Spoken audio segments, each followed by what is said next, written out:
आपके वज़ीर-ए-आज़म जो दूसरी कंट्रीज में जाते थे और कैसे जाते थे, मैं वीडियो देख रहा हूँ। और मोदी जाता है तो पूरी दुनिया में उसने बताया कि भारत क्या है, ऐसे खड़ा होता है वो पूरी दुनिया के बीच में। आपको उसने पूरी दुनिया में इज्जत दिलवाई, आपको गैरतमंद बनाया। तो मोदी को आप सुनहरी लफ्जों में ना उसका नाम लिखें। आपको अमेरिका फ्यूचर में उस तरह डील करेगा जिस तरह आपको इंडिया चाहेगा। This is written everywhere in Washington DC. वैसे हारून साहब 75 साल हो गए, हम किन कामों में फंसे हुए हैं? इंडिया को देखें कितना आगे जा रहा है। इन्हीं कामों में फंसे रहे होने की वजह से तो यही तो नतीजा वो। अच्छा, मोदी की क्वालिटी ये है एक कि जो तो इसके साथ दोस्ती करता है ना, मोदी उसके लिए अपनी जान भी दे देता है, मतलब उसे कहां से कहां ले जाता है। और जो इसके साथ दुश्मनी करता है, वो अगला लफ्ज मैं नहीं बोलूंगा, तो उसके साथ वही होता है। उधर अमेरिका ने पाकिस्तान की कुछ कंपनियों को जो है वो ब्लैकलिस्ट कर दिया है चाइना के साथ। पता नहीं खान साहब को ये किसने कह दिया कि जिसको भी पकड़ के ले जाती है पुलिस उसके कपड़े उतार देती है। शायद इसी वजह से खान साहब भी घबरा रहे। आसिफ जरदारी साहब कह रहे हैं कि बिस्तर के नीचे हैं। चल मेरे भाई, चल चल मेरे भाई। हमें तो अमेरिका जो है वो ब्लैकलिस्ट करता है और इंडिया को टेक्नोलॉजी दी जा रहा है। खान साहब ने ये भी कहा कि जी इंडियन मीडिया जो है वो पाकिस्तान को जलील कर रहा है। जी एग्जैक्टली यही वर्ड खान साहब ने इस्तेमाल किया कि जी इंडियन मीडिया पाकिस्तान को जलील कर रहा है। लेकिन खान साहब, इंडियन मीडिया को मसाला भी तो आप ही दे रहे ना, मतलब वो ऐसे तो जलील कर नहीं सकता।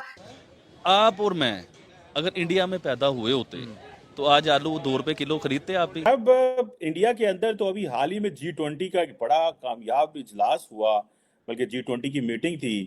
उधर अमेरिका ने पाकिस्तान की कुछ कंपनियों को जो है वो ब्लैकलिस्ट कर दिया है चाइना के साथ। टोटल तो उन्होंने और भी दुनिया की कंपनीज ब्लैकलिस्ट की हैं जो बैलिस्टिक मिसाइल प्रोग्राम के हवाले से हैं। उधर पाकिस्तान में जो इमरान खान साहब हैं उनको पुलिस पकड़ने गई, वो पकड़ाई नहीं दे रहे। वो आसिफ जरदारी साहब कह रहे हैं कि बिस्तर के नीचे हैं, कोई उनको कुछ हुआ कह रहा है, कोई कुछ कह रहा है। तो अदालतें जो हैं वो इंतज़ार कर रही हैं। तो ये डॉलर जो है वो 300 के करीब पहुंच गया हुआ है। How do you see these unfolding things के हमें तो अमेरिका जो है वो ब्लैकलिस्ट करता है और इंडिया को टेक्नोलॉजी दी जा रहा है, पैसा भी दिया जा रहा है, सब कुछ दिया जा रहा है। How do you see this sir? Cheema साहब, आपको अमेरिका ने अब फ्यूचर में चाइना, आपको फ्यूचर में इंडिया के जरिए होके आपसे डील करना हो। आपको अमेरिका फ्यूचर में उस तरह डील करेगा जिस तरह आपको इंडिया चाहेगा। This is written everywhere in Washington DC. बल्कि इस वक्त मुझे कल शेयर की एक दोस्त मेरे ने कि यहां पे तकरीबन 30 से 35 जो फॉर्चून 500 कंपनीज जिनकी 100 बिलियन से ऊपर उनकी ट्रेडिंग है पर ईयर, उनके सीईओ भारतीय है।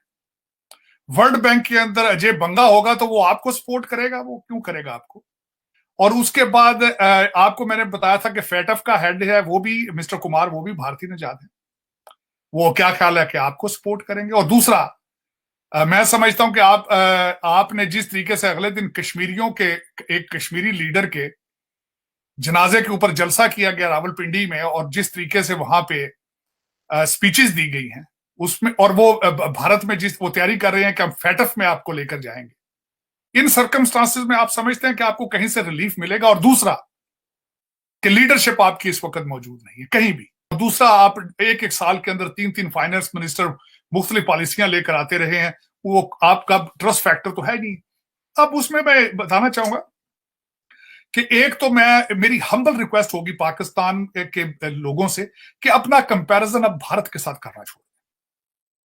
वो आपको 100 साल का गैप दे चुके हैं। आप बांग्लादेश के साथ भी कंपैरिजन ना किया करें, वो आपको एटलीस्ट 50 साल का गैप दे चुके हैं। हर एक बंदा आपको कहां से कहां ले गया, आपकी इंडिया को इज्जत दिलवाई पूरी दुनिया में। जो इंडियन, आप खुद देखो, इंडिया वालों को कह रहा हूँ, आपके वज़ीर-ए-आज़म जो दूसरी कंट्रीज में जाते थे और कैसे जाते थे, मैं वीडियो देख रहा हूँ। और मोदी जाता है तो पूरी दुनिया में उसने बताया कि भारत क्या है, ऐसे खड़ा होता है वो पूरी दुनिया के बीच में। आपको उसने पूरी दुनिया में इज्जत दिलवाई, आपको गैरतमंद बनाया। तो मोदी को आप सुनहरी लफ्जों में ना उसका नाम लिखें। गांधी के बाद मोदी का नाम होना चाहिए, उसकी तस्वीर के साथ मोदी की तस्वीर होनी चाहिए।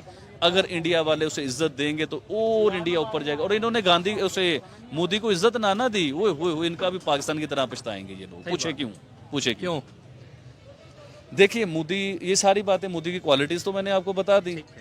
अब होता क्या, मोदी जिंदा है, अभी है, देखो बुजुर्ग हो चुका हुआ है, पता नहीं आज नहीं कल नहीं, सबने जाना है, आपने भी जाना है, मैंने भी जाना है।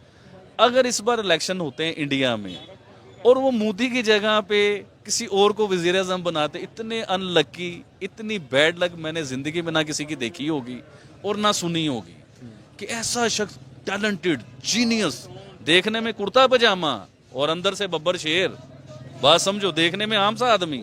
एम ही नहीं मोदी की तारीफें करता, कोई तो क्वालिटी है यार, मैं तारीफें करता हूँ और मैं नहीं करता, पूरी दुनिया करती है। सबसे लड़ो, सबको पकड़ो जाके, मुझे अकेले को ना पकड़ो यार। उसने अपनी जनता को पावर देखी कि मैं इसकी पावर कैसे यूज करूं, उसने फिर पावर पूरी दुनिया को दिखाई। वो ब्लैकमेल नहीं होता किसी से भी, वो कहता है चलो कोई बात नहीं, हम नेक्स्ट अगला, और फिर जिनसे वो कहता है ना चलो जाओ, वो फिर तरले करता हुआ आता है मोदी के साथ। अच्छा, मोदी की क्वालिटी ये है एक कि जो तो इसके साथ दोस्ती करता है ना, मोदी उसके लिए अपनी जान भी दे देता है, मतलब उसे कहां से कहां ले जाता है। और जो इसके साथ दुश्मनी करता है, वो अगला लफ्ज मैं नहीं बोलूंगा, तो उसके साथ वही होता है। तो इसलिए होता शायद है, व्यूअर्स को अच्छा लगे लेकिन आवाम बुरा मना जाए। मतलब हम करते ही नहीं है ऐसी बात, क्योंकि पहले मुझे लोग गद्दार कहते हैं, तो और मजीद गद्दार ना बना देना। पूरा इंडिया तो मुझे प्यार देता है, क्योंकि इंडिया आपने देखा है कि लास्ट टाइम मुझे इतनी खुशी हुई यार, मैंने लाखों कमेंट पढ़े लोगों के, पूरी पूरी रात बैठ के कमेंट पढ़ रहा था मैं लोगों के। इतना प्यार दिया उन लोगों ने, इतना प्यार दिया, शायद मुझे इधर किसी ने ऐसा प्यार नहीं दिया। हम डिजर्व नहीं करते हमें 2 रुपए किलो आलू मिले। अब मैं आपको वही बात बताता हूँ जो मैंने उस चैनल पे ये बात की थी, और मुझे लोगों ने गद्दार कहना शुरू कर दिया। अब उसमें क्या होता है, देखिए, मैंने ये नहीं कहा कि हम इंडियन हो गए, ये बात को समझना है आपने। सही बात। आप और मैं अगर इंडिया में पैदा हुए होते तो आज आलू 2 रुपए किलो खरीदते आप ही, पेट्रोल 95 से 105 रुपए तक लेते आप, बिल्कुल टमाटर, आलू, प्याज, ईच एंड एवरीथिंग को 20 रुपए में ले आओ। सही बात। कि तकरीबन 20 रुपए में ये हर चीज अवेल है इंडिया के बीच में, आप क्यों नहीं ले रहे हो?